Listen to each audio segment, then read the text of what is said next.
Hey guys, Indie Game Judge here with my third judgment of an indie game. Obviously this week we're going to be doing Super Meat Boy. So Super Meat Boy is a bit of an older game, but like I said in my last video, I'm going to be doing more recent games and relatively older indie games. Any indie game is fine with me. Super Meat Boy was released a few years ago by Edmund McMillen and Tommy Rafims. I'm sorry if I'm pronouncing that wrong. Released on PC and Mac.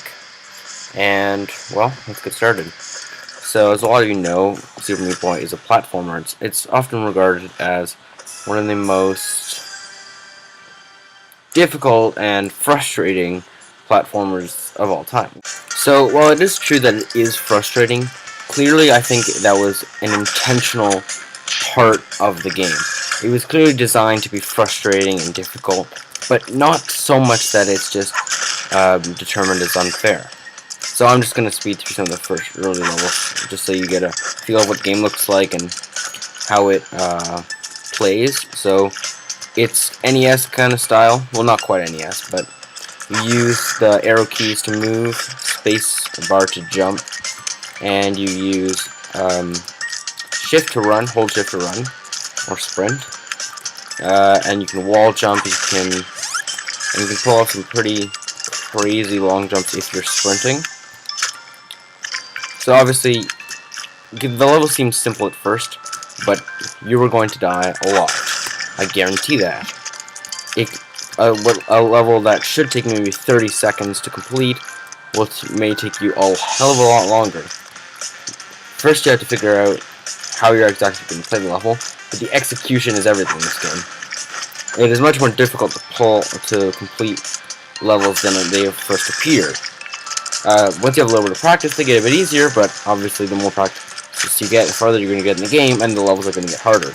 This is just in the first two levels of the first world, but once you hit levels 4 and beyond, because there is past level, there's actually, I believe 6 or 7 worlds, I believe. Not to spoil anything, of course, but levels later on get insanely difficult, which is a good thing. Like, a lot of games are chastised for being too easy these days, and this is definitely a good old school hardcore platformer if you're up for that kind of challenge. If you've got like very little patience, this is definitely not the game for you. Just avoid this game like a pile of sinking garbage. You're going to hate it, but only if you have very little patience. If you got an average amount of patience, or you're just kind of in it for the challenge, then you're gonna highly enjoy this game. There's a ton of content. There's like a ton of levels with 7 worlds. Plus there's if you A+ a level, meaning you beat it under the par time, then you're going to unlock the Dark World version, which is a very similar level, but revamped to be even more difficult. And I bet you didn't even think that was possible in some of these levels. I am going to show you some of the harder levels a little bit later. Beyond that, there's also bandages you can collect. That if you get enough of them, you can unlock new characters, as well as there's some extra bonus like warp zones, which are basically secret levels. They can also unlock characters, more bandages, or etc. There's a lot. So yeah, there's a lot of content. In terms of characters, there's like around 10, I believe. I'll show you the character selection to you momentarily. Alright, so let's have a look at the characters. So we got Meat Boy, Commander Video, Ogmo, Jill, Headcrab. We also got like Captain Viridian and a bunch more characters. I, as you can tell, do not have very many bandages because I suck at this game, and I am not afraid to admit it. And the wonderful thing about this game is that another wonderful thing is that each of the characters have their own special abilities. This is a pretty bad level to showcase it, but Commander Video can actually float. Like, if you hold space when he jumps, he can kind of float for a minute, but he's much slower than the other characters. Meat Boy tends to be around the fastest. Headcrab can like stick to the walls, and so it's like slow his fall when you hold shift. Ogmo can double jump, I believe. Yes, double jump. Jill, if you spam the space button, she can like fly.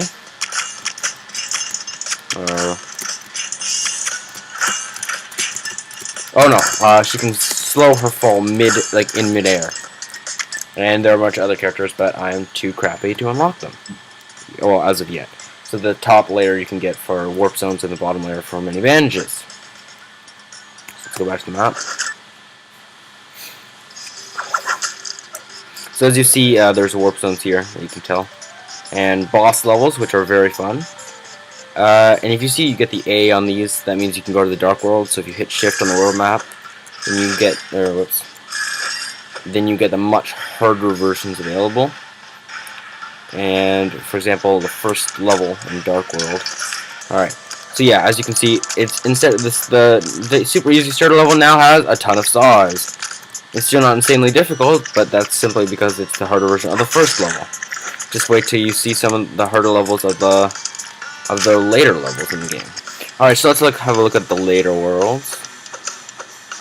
So let's have a look at Hell.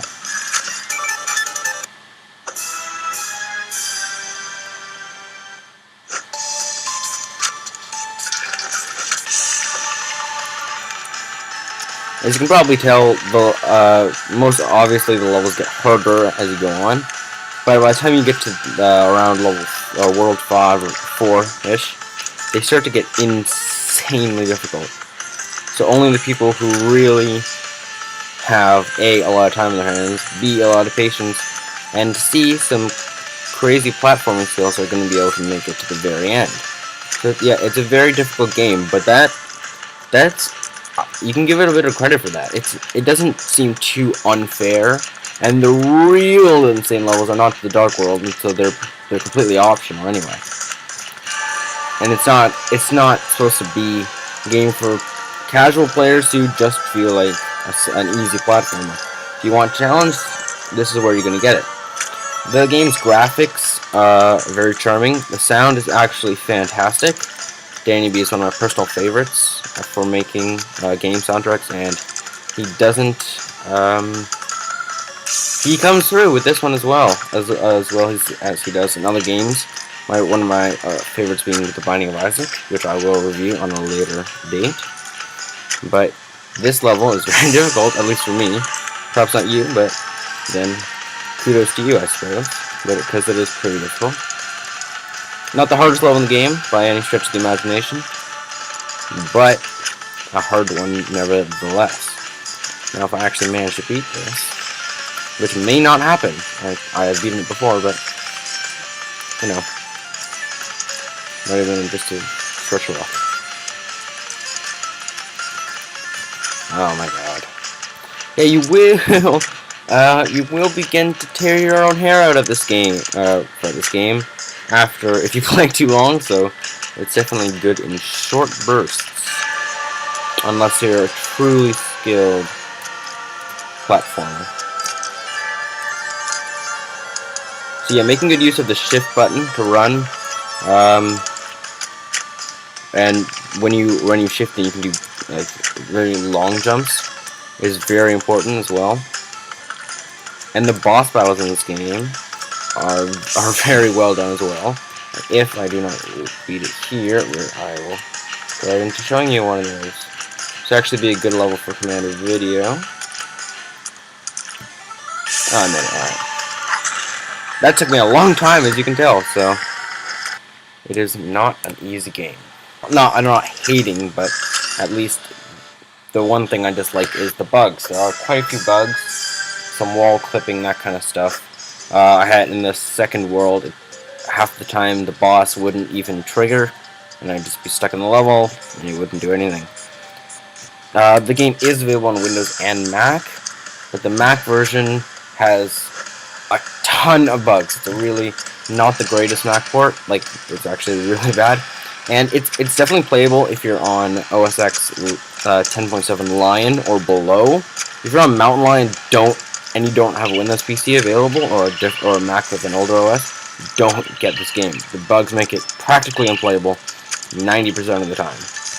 Whether it just won't boot, or constant crashing, or immeasurable load times, or simply such insane glitches with the actual level itself, making it basically impossible to get through any level, you're not going to want to play it. But that's only on Mountain Lion. So you see, this is the first boss, and it is a pretty cool boss, and they're all very different. They're not all side-scrollers like this one. Well, they are, but not all horizontal side-scrollers, is what I meant. Some pretty creative stuff going on in this game, and I really like this game a lot. I wish there were a bit fewer bugs, but, like, but, you know, that stuff's gonna happen. It's pretty hard to avoid having bugs. I just wish they did put a bit more effort into the Mac port.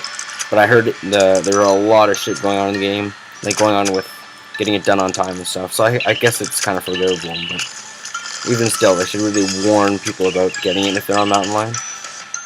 But overall, guys, I give this game a 9.5. It's one of my favorite games. Well, at least one of my favorite platformers. Big fan of Edmund McMillen and his series. And yeah, I think it's a pretty damn fun game. So, it's available. It's pretty cheap. I believe it's only it's definitely less than $15. Definitely. I'm not exactly sure how much, but I will be in the description of this video. Thanks for watching, guys, and I'll see you next time.